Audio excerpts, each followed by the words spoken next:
Glória a Deus. A paz do Senhor Jesus, queridos. Um pouquinho afastado aí devido ao momento de cirurgia que passei, mas graças a Deus correu tudo bem, tivemos vitória aí.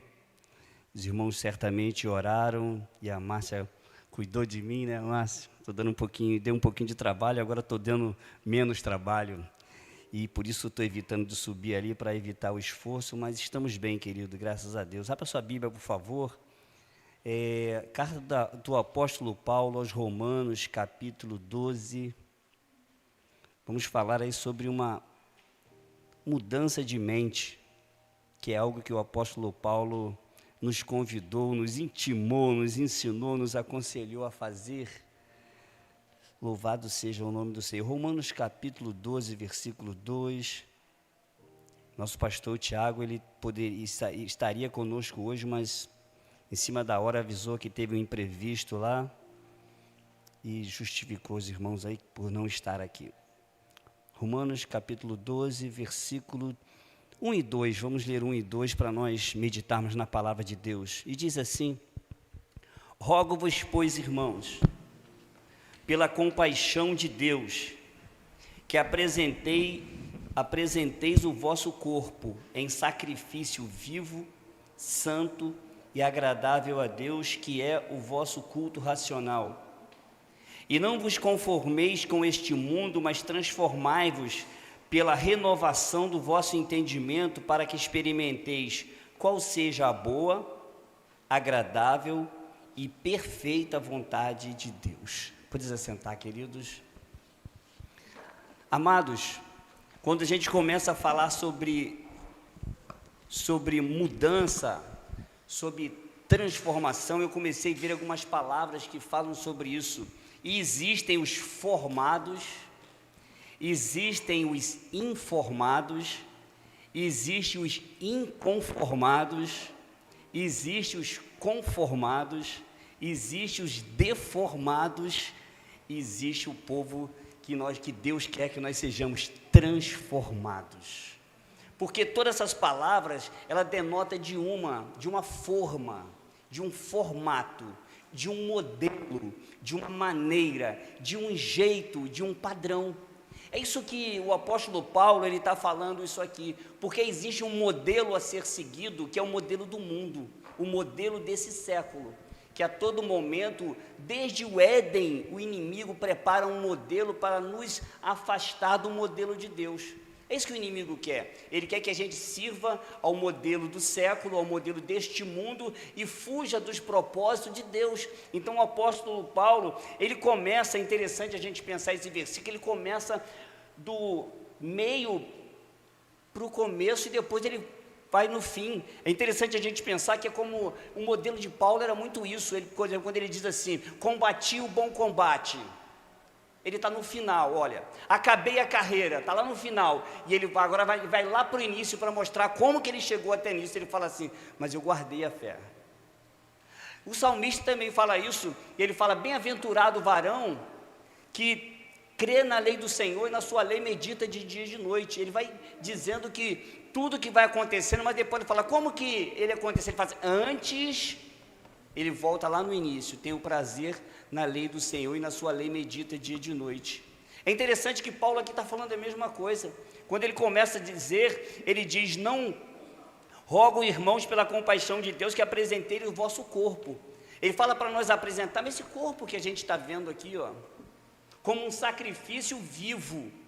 Ele está falando do corpo, ele está falando do sacrifício, que é algo totalmente do corpo, depois do espiritual, que ele fala assim, se é sacrifício, é espiritual, foge desse mundo. Ele está falando de uma coisa física, depois ele pula para um amplo espiritual, ele fala assim, esse sacrifício já correu para o lado espiritual, e depois ele vai para o meio da coisa para dizer como que ele consegue fazer isso. E ele vai falar da nossa mente, ele vai falar da nossa alma, ele vai falar da vontade, vai aprofundar sobre isso, e no final de tudo, ele vai mostrar o resultado disso, como disse aqui, que seja boa, perfeita e agradável vontade de Deus. É interessante a gente começar a pensar sobre isso, sobre essa parte do sacrifício, de como alcançar o resultado, porque tudo vai depender muito da nossa mente, dos nossos desejos, das nossas vontades, de tudo aquilo que a nossa mente vai propiciar. Por isso que se investe um tempo, vocês viram a nossa liturgia, houve-se um investimento no momento do louvor, no momento da oferta, e a gente para no final para a gente ouvir a palavra de Deus, porque é ela que vai entrar na nossa mente, essa palavra poderosa que é espiritual, que entra no nosso coração e que vai mudar. A gente para e vai para o sítio, né? Vai para o retiro para ficar 3 dias, porque certamente ali vai ter palavra também para o nosso coração, porque Deus vai ter um tempo para falar com a gente. Eu também participei de alguns retiros espirituais, não na Wesleyana, ainda vou ter o privilégio, me programei no outro, arrumei mala e tudo, acabei não indo, mas nessa agora eu estou lutando de tudo para eu ir pela primeira vez na Wesleyana, mas já participei de uns 8 retiros desse, é fantástico mesmo. Quando a gente para ouvir a palavra de Deus, a gente dá um tempo para o Senhor. Querido, o modelo que o mundo está criando para a gente não é esse. O modelo que o mundo está criando para a gente é uma correria muito grande, que a gente corre para as redes sociais. Querido, eu dou a minha cara para bater junto com vocês. Quanto tempo que a gente não gasta nas redes sociais? Você está pensando que é só você e que a gente aqui... Eu não vou me colocar como o melhor e como o maior, não, eu estou junto com vocês. A gente precisa mudar muito, a gente precisa melhorar muito, porque o modelo que estão criando, que estão inventando para a gente, tira a nossa atenção, irmã Amélia. A todo momento, eles tentam tirar o nosso foco de ler a Bíblia, o nosso foco da oração, o nosso foco do jejum, o nosso foco do sacrifício vivo, e tentam colocar tantas preocupações, como já se não bastasse os nossos trabalhos, os nossos cuidados com a nossa família, com os filhos, com o esposo, com a esposa, com a igreja. Às vezes a gente ainda se fica tão voltado com algum entretenimento, e que vai querer deixar a gente feliz, porque todo mundo quer ser feliz, querido.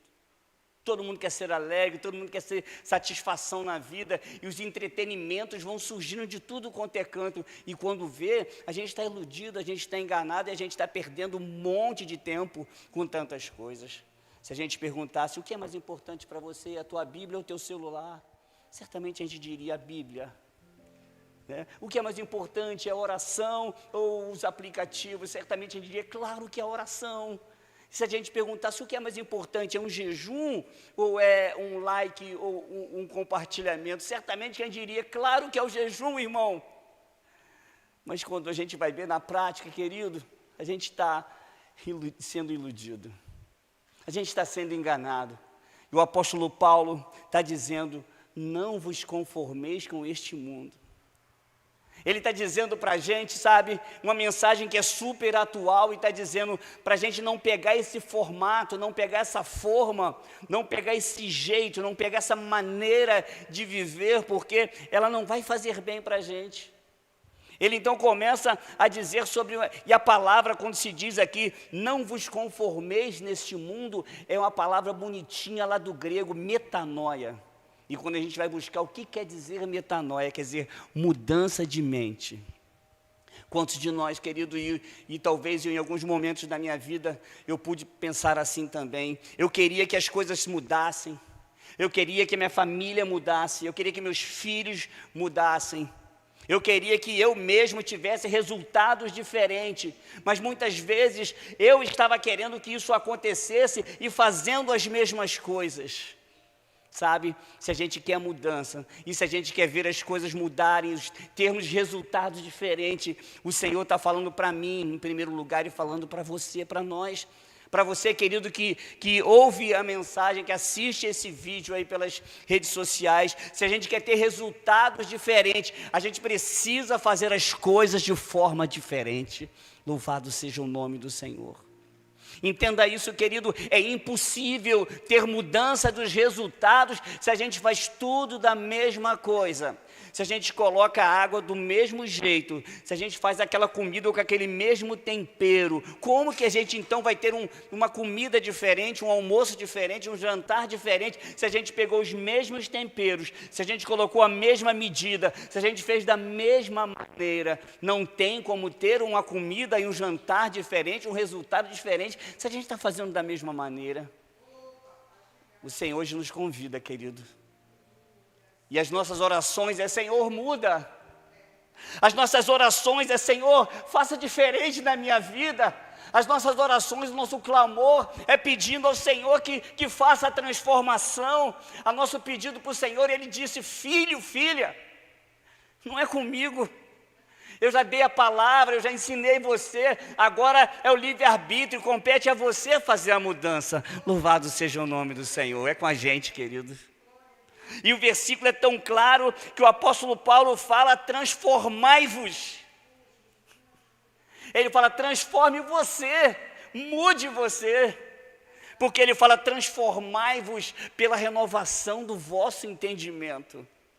Ele está chamando a atenção para nós. Ele está dizendo: a responsabilidade é contigo. Porque, querido, nós temos uma tendência muito grande de fazer o que todo mundo faz. E a maioria nem sempre está certo. Um dia desse eu vi uma experiência nas redes sociais, que tem coisa boa também. E colocaram uma pessoa no elevador. E havia toda uma programação de pessoas em cada andar para fazer a mesma coisa. Então a pessoa entrou com uma pessoa que não sabia da experiência no andar número 1. E a pessoa então entrou no elevador e botou a mão na cabeça e se abaixou. E aquela pessoa achou estranho. Por que isso? Estranho a pessoa, não é normal você entrar no elevador e uma pessoa botar na mão na cabeça e ficar de cócoras e se abaixar. Só que no segundo andar, abriu-se o elevador, entrou uma outra pessoa e fez a mesma coisa. Botou a mão na cabeça e se abaixou. Ele achou mais estranho porque já eram 2 pessoas fazendo isso. E chega no terceiro andar, entra uma outra pessoa dentro dessa experiência e faz a mesma coisa. E quando entrou a 4ª pessoa no 4º andar, botou a mão na cabeça e se abaixou, ele também fez a mesma coisa. Sem saber o porquê, que ele estava se abaixando e botando a mão na cabeça, porque todo mundo estava fazendo. Ele falou assim: eu vou fazer também. Querido, a nossa sociedade também é levada a fazer muitas coisas. Porque se todo mundo grita quando alguém te ofende, eu também vou gritar. Todo mundo grita. Se todo mundo paga o mal com o mal, eu também vou pagar o mal com o mal, porque está todo mundo fazendo, a maioria está fazendo. Se todo mundo reclama, se todo mundo, em vez de clamar, reclama, não é isso? Que é diferente. Está todo mundo reclamando, eu também vou reclamar, eu vou entrar nessa vibe, eu vou entrar nesse mesmo movimento. É o modelo que estão fazendo para a gente. E a gente está no mundo. Jesus falou assim: eu oro por eles que estão no mundo, mas eles não são do mundo. Querido, você não é do mundo.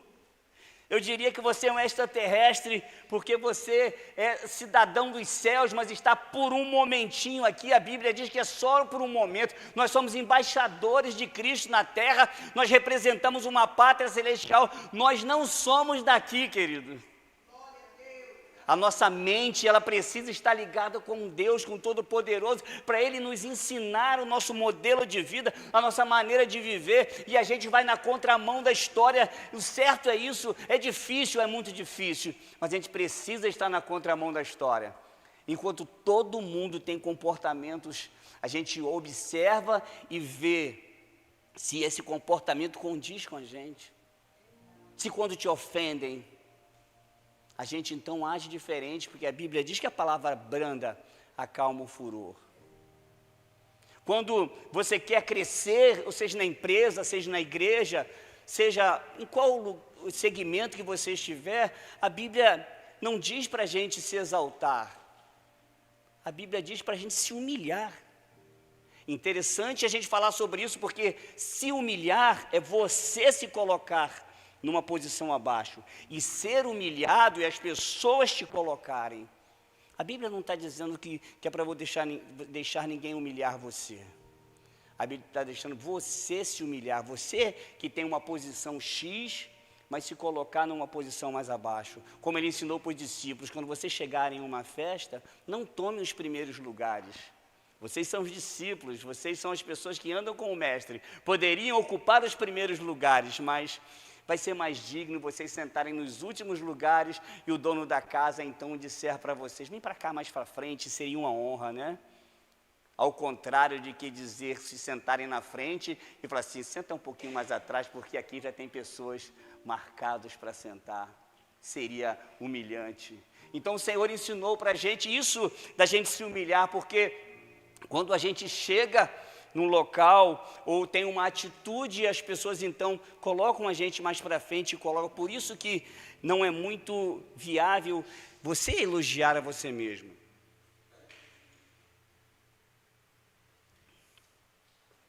É melhor deixar que as pessoas falem de nós.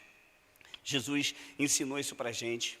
Com essa questão de a mudança de mente, a gente poderia então pensar que muitas coisas podem contribuir para a mudança, para a nossa mudança, para a mudança da nossa na forma de pensar. A gente pode pensar que o nosso tempo de igreja pode ajudar? Pode sim.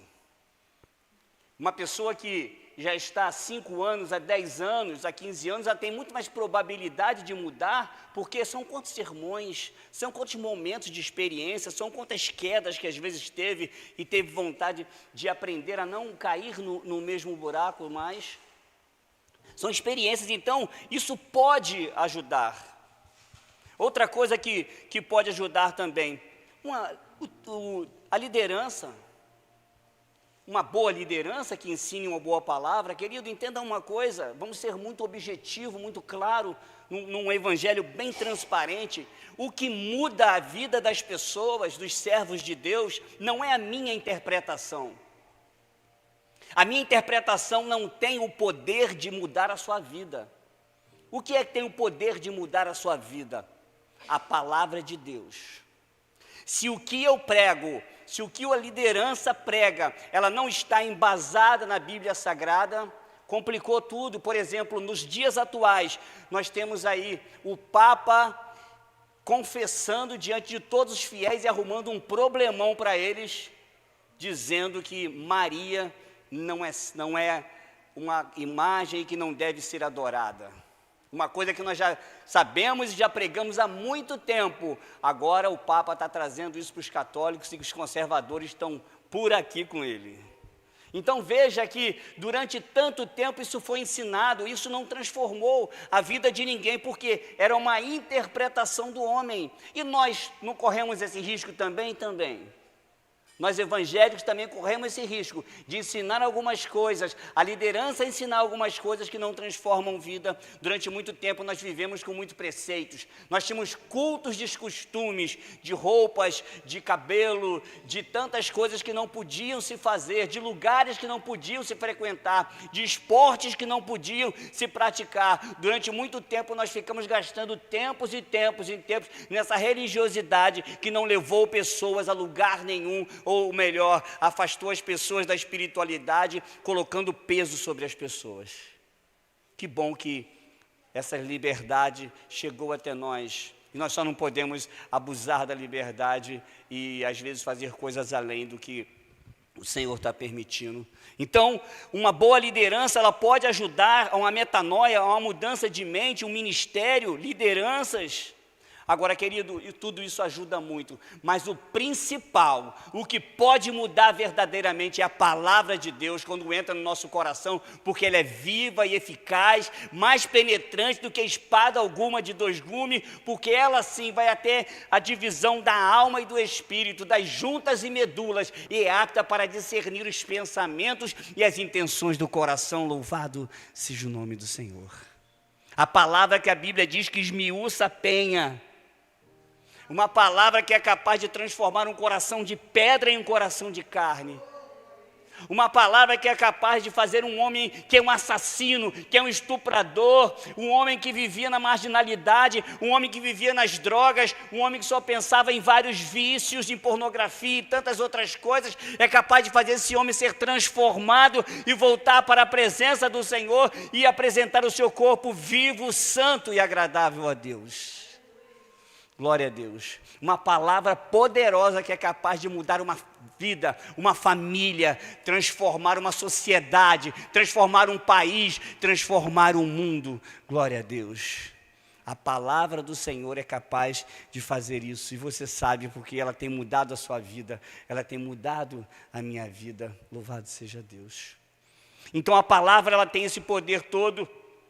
Por isso, quando a gente começa a ver a mudança que Jesus fez na vida de Pedro, Um homem bravo, um homem nordestino, vamos dizer assim, trazendo por dias atuais, porque ele era cananeu. Os cananeus eram homens bravos, homens estúpidos, porque ignorante é falta de conhecimento, estupidez é grosseria, é diferente isso. Às vezes chamamos diferente.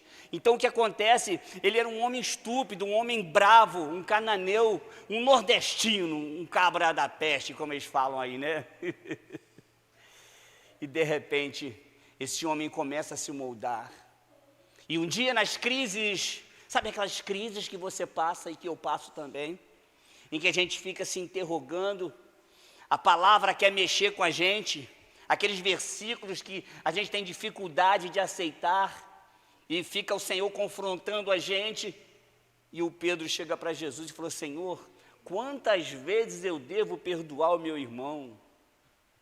Olha o confronto que ele está, querido.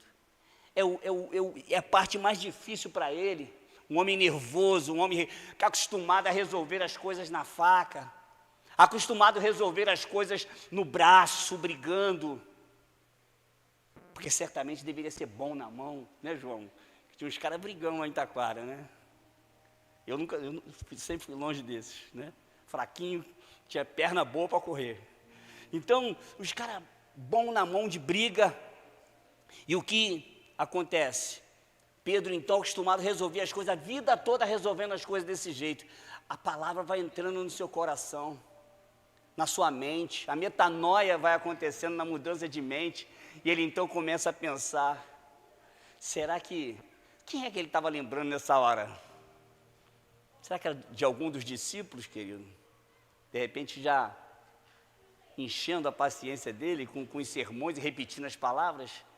Quem é que ele estava lembrando, né? A Bíblia não diz, mas ele fala: quantas vezes eu devo perdoar o meu irmão? E o Senhor então fala para ele: 70 vezes 7, que na matemática daria 490, né? Mas tratava-se de um ditado do hebraísmo, né?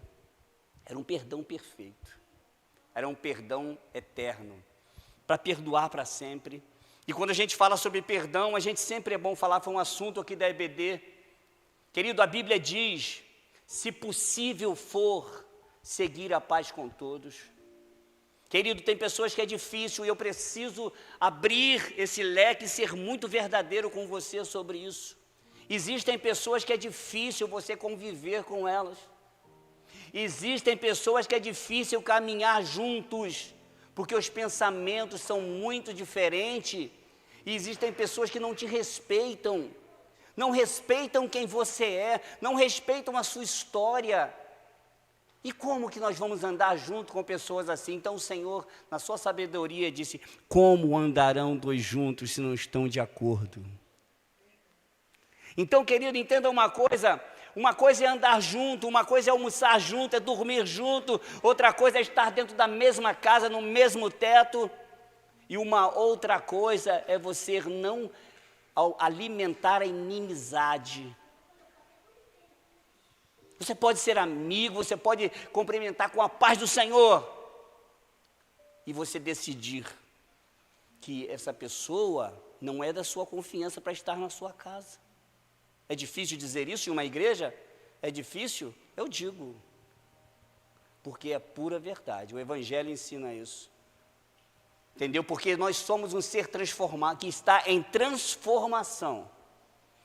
Nós estamos numa mudança de mente, e a mudança de caráter, mudança de mente, não quer dizer o tempo de igreja, o cargo na igreja. Não, querido.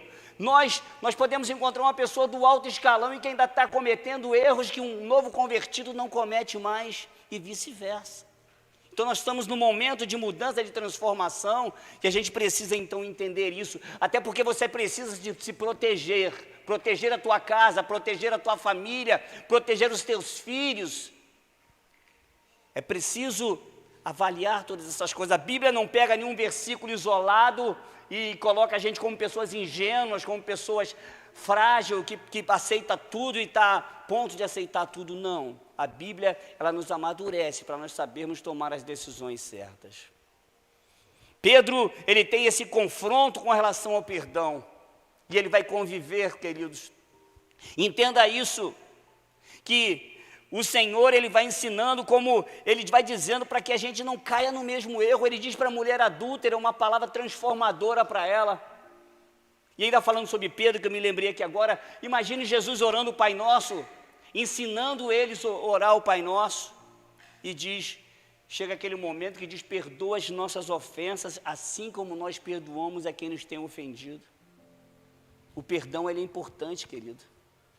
Sempre quando eu falo com as pessoas sobre perdão, eu digo que o perdão não é para inocentar quem fez algo. O perdão, ele é para tirar o peso de você. Porque se você acorda pensando em uma pessoa dia e noite, fulano fez isso comigo, ciclano fez aquilo comigo, você não está bem com Deus. Porque você não perdoou, não cumpriu a palavra, e você vai carregar aquela pessoa nas costas para onde você for. Então não é muito mais fácil você liberar o perdão, e a pessoa, se ela quiser continuar errando, se a pessoa quiser continuar cometendo os erros, se ela não se conscientizar de que ela errou, é um problema dela. Mas o seu problema você resolveu, porque você perdoou, e seu coração agora está leve para servir a Deus. Agora eu posso adorar a Deus, porque o meu coração já perdoou a pessoa. Eu já me livrei dessa situação, Senhor. Deus abençoe. Querido, quer ver você conseguir perdoar uma pessoa? Eu digo isso na prática. Quando alguém faz alguma coisa comigo, uma das primeiras coisas que eu procuro fazer é nas minhas orações, é, Senhor, abençoa fulano. Deus prospera a vida dele, abre o entendimento dele, que ele possa crescer, que ele possa cada dia prosperar na sua vida. Querido, eu coloco isso logo em prática, porque o meu coração eu sei que já vai ficar leve. Do que eu proferir palavras, ou então sair por aí falando mal da pessoa e denegrindo e difamando a pessoa. Entenda uma coisa que vai totalmente contra os nossos princípios, ser difamador. E é uma obra da carne, querido. Ser difamador. O que é o difamador? É o que tira a fama. A vida da pessoa está crescendo, está indo bem em alguma área, aí eu vou falar, fulano, você não conhece fulano. Combina com a gente, mas a maioria faz. E às vezes a gente esquece disso, a gente quer fazer também. Não é isso? Porque a maioria faz, a maioria fala de todo mundo, fala mal de todo mundo, denigre, difama, e está lá em Gálatas 5:23, nas obras da carne, o difamador, aquele que tira a fama da pessoa contando os seus erros. E se a gente olhar para a gente, como que a gente tem coisas para melhorar? Como que a gente tem coisas para melhorar na nossa vida? A gente não gostaria que falassem da gente, né? Então a Bíblia diz, aquilo que você quer que os outros te façam, faça você primeiro. E se a gente não quer que falem da gente, não é isso? Então a gente não vai falar. O Ariano Suassuna, ele é uma figuraça, morreu, né? Um cara da literatura brasileira, e ele dizia um troço totalmente ao contrário, mas ele queria ser engraçado, e ele dizia, eu acho uma falta de respeito falar da pessoa na frente. Não é tão bom a gente deixar a pessoa sair e depois falar? Ele era terrível, né? O dramaturgo aí de primeira, mas ele queria fazer graça, então ele contava essas coisas, mas o Senhor não se agrada, querido. Pare para pensar, você olha para as suas mãos e fala, mas eu estou com um dedo feio, hein? Né, Márcia? Você acha meu dedinho dos pés feio? Ela fala isso, né? Né, Márcia? Entreguei, né? Ela fala assim, para que você falou isso, né? Mas olha só minhas mãos, né? Eu não falo mal das minhas mãos, né? Brinquei agora falando dos pés, para ilustrar, né? Mas eu não falo mal das minhas mãos. Eu brinco, né, com a minha falta de cabelo. Eu brinco, mas não fico falando mal dos meus olhos. A gente não fala. E por que a gente fala mal dos nossos irmãos? Que é parte do corpo, né, Amélia? Glória a Deus, não é isso que nós temos, não é isso? É isso mesmo. Então, querido, a gente não fala porque é o nosso corpo, não é isso? E se a gente entende espiritualmente que a igreja é composta por nós, que somos membros do corpo, a gente também não vai falar. Até porque, psicologicamente, deixa eu te falar essa área aí, que eu amo essa área, todas as vezes não, na maioria das vezes que você pegar alguém falando de algo de alguém, você nunca não, na maioria das vezes, ela não vai falar de algum defeito que ela também tem. Para prestar atenção nisso. Uma pessoa, vamos colocar no nosso mundo aqui, uma pessoa não dizimista jamais vai falar de um que também não é dizimista. Agora, se ele é dizimista, fulano não está entregando o dízimo. Porque o que ele quer dizer com isso, querido? Eu estou, entendeu? A verdade é que, e às vezes fazemos isso inconscientemente. A nossa mente é extraordinária. Nós falamos mal do outro, não para denegrir também o outro somente, mas para botar a gente no altar. Já pegou aquelas pessoas que a gente conta a história, e aí, como é que foi lá? Aí você começa a dar uma frase, tu tinha que ver ontem o que eu fiz. Na verdade, ele não queria saber da tua história, ele queria contar dele.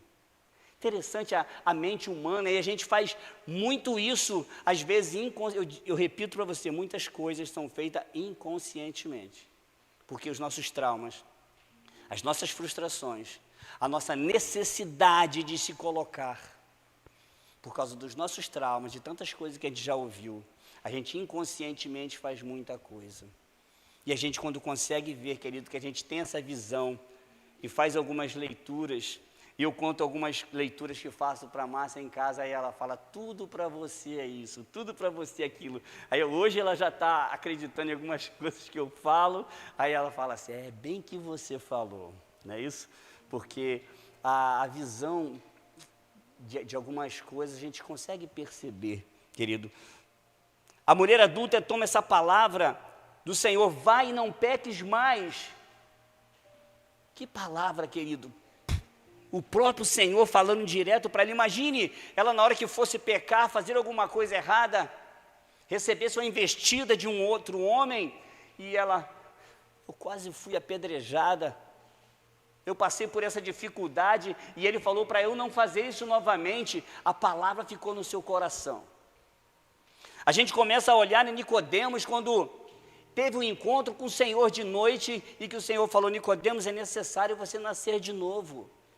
Querido, imagine essa palavra repetindo no coração dele o tempo todo, você tem que nascer de novo. Você vai e não peques mais. E para hoje nós, quantas palavras o Senhor já falou comigo e com você? Aprendei de mim, porque eu sou manso e humilde de coração, e encontrarei descanso para as vossas almas. Vinde a mim, quantas vezes a gente ouve? Vinde a mim todos vós, que estáis cansados, sobrecarregados, e eu vos aliviarei. Tomai sobre vós o meu jugo e aprendei de mim, porque eu sou manso e humilde de coração, e encontrarei descanso para as vossas almas. Quantas palavras tem repetido no nosso coração para mudar a nossa mente? O salmista, ele pegou a palavra e disse, o Senhor me tirou de um charco de lodo, de um lugar horrível, onde eu estava plantado com os meus pés, e Ele me colocou os meus pés sobre uma rocha firme, e mudou, querido, botou um novo cântico nos meus lábios, um hino de louvor ao Senhor, o nosso Deus. Que mudança, querido, de mente para nós, para a gente não falar como o mundo fala, não se expressar como o mundo se expressa, não sentir como o mundo sente, não tomar as decisões que o mundo toma. E então a nossa vida vai sendo diferente, porque querido, vamos ser muito claros, fugir às vezes até de algumas regras da homilética. Vamos ser bem claros, não é estar na igreja que muda ninguém, nem é estar com Jesus que muda, que pode às vezes não mudar. Olha Judas, querido. O Judas Iscariote esteve com Jesus 3 anos e meio. E o camarada fez o que fez, não entendeu nada, querido. E quando eu começo a falar de Judas, desses homens assim como Geazi andou com Eliseu o tempo todo. Quando Eliseu virou as costas, ele foi lá buscar a riqueza e acabou pegando lepra. A gente começa a olhar alguns homens que andaram assim, e a gente começa então a pensar, e se questionar se todas as nossas interpretações e todas as nossas decisões estão corretas.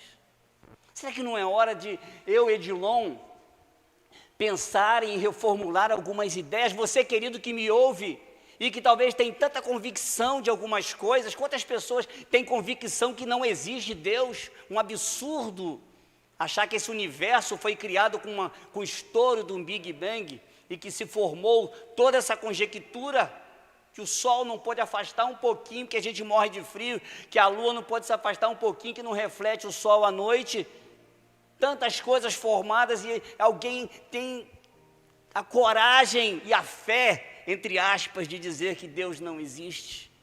E quantas convicções nossas menores, às vezes a gente se apega àquilo ali, a gente gruda naquilo ali e não quer largar aquele bichinho de estimação. O Senhor hoje te convida a você reformular suas ideias, a deixar a metanoia, a palavra de Deus entrar no seu coração e deixar tantas filosofias que os homens criaram.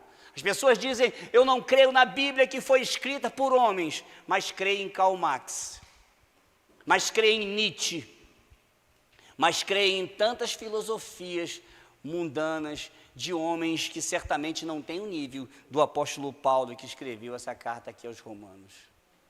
É hora da gente pensar sobre tudo isso, de pensar nas nossas, muitas vezes, religiosidade. Pensar nas nossas emoções e nosso sentimento, o quanto o nosso coração domina a gente. Um dia desse eu fiz um atendimento com uma pessoa da família, não vou dizer o nome. E eu falei para essa pessoa, e ela faz atendimento com a psicóloga, ela falou, a psicóloga nunca falou isso para mim. Eu falei, mas eu estou te falando, até quando você vai deixar o seu coração te dominar? Até quando? Não sei se eu já falei isso aqui, nem se dei o nome, né? Hoje eu... Até quando você vai deixar o teu coração? E eu pergunto para mim, e pergunto para você, até quando o teu coração vai ser o seu Senhor?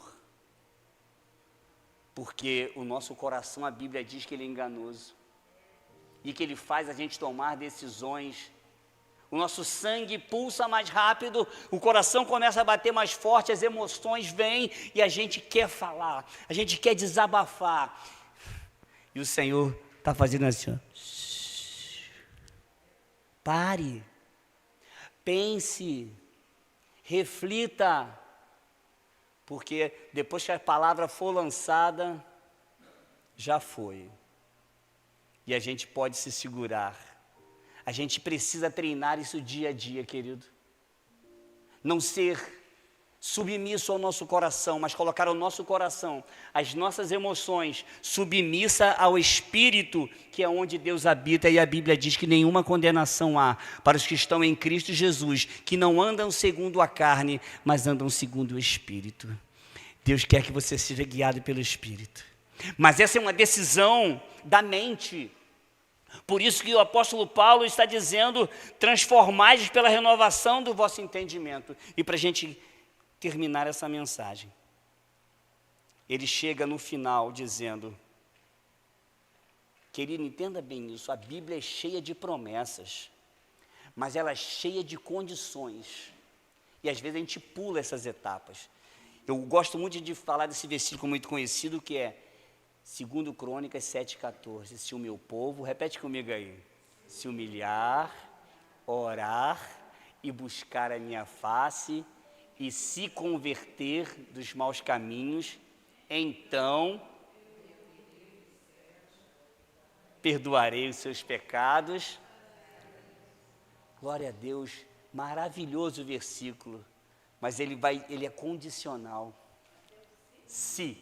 Esse se é uma bênção, então, essas duas palavras-chave, ela marca tudo e diz, se você fizer isso, então eu vou fazer isso, querido.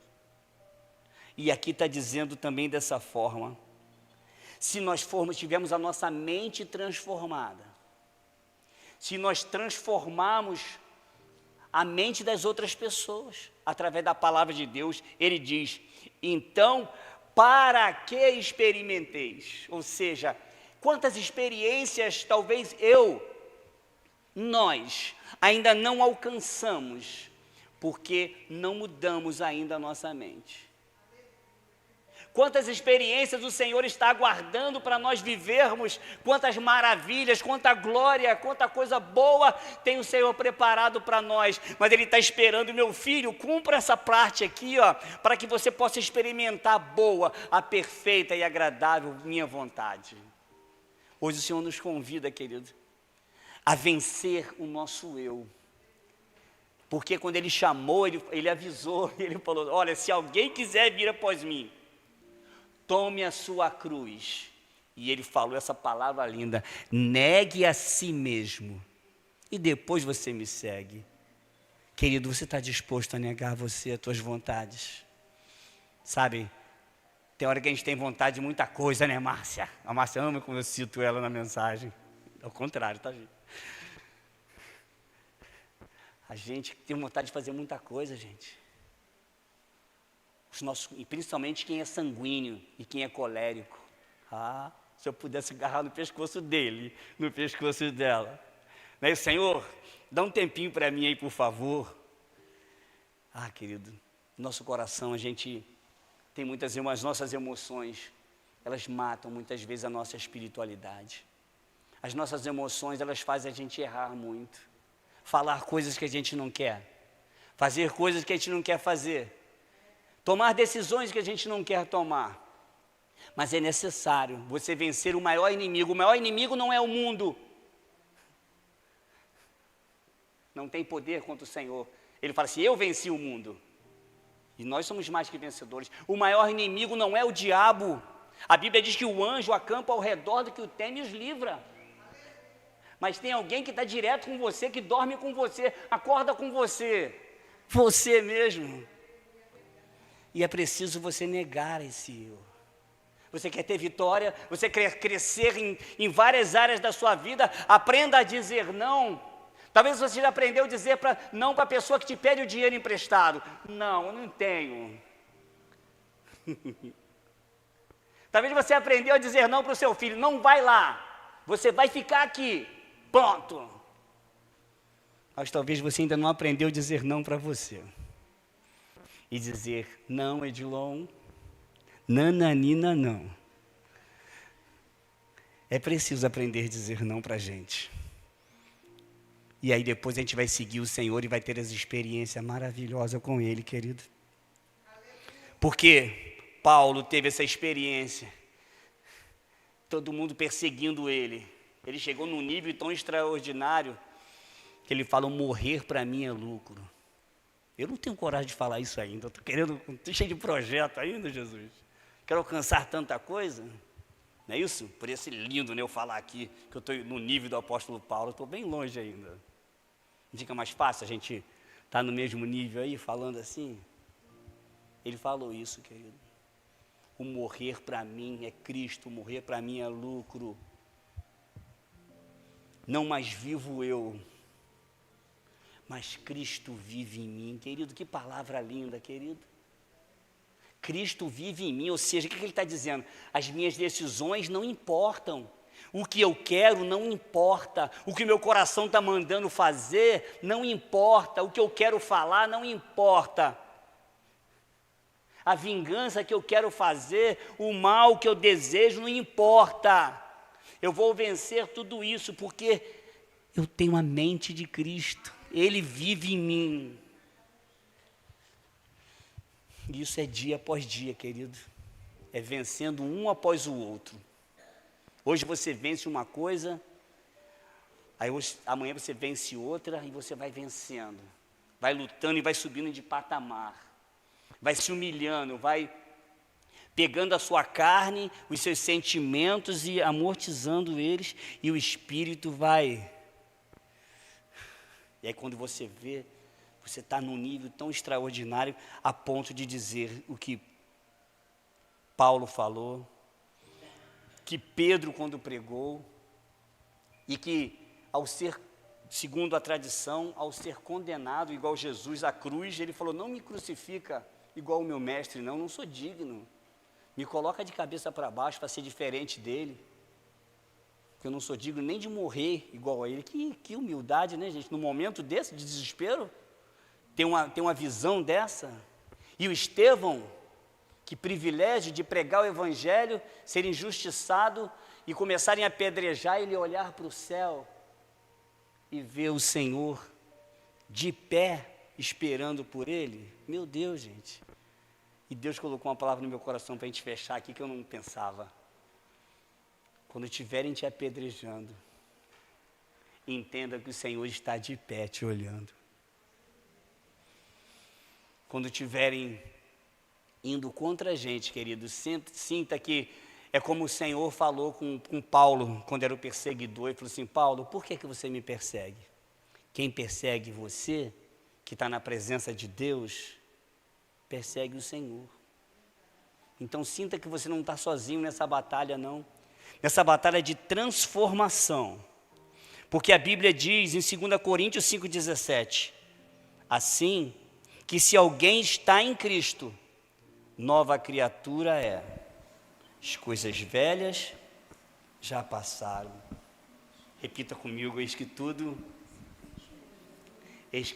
um coração novo, uma mente nova, metanoia, mudança de mente, palavras novas, atitudes diferentes, projetos novos, tudo dentro da direção do Senhor para a nossa vida.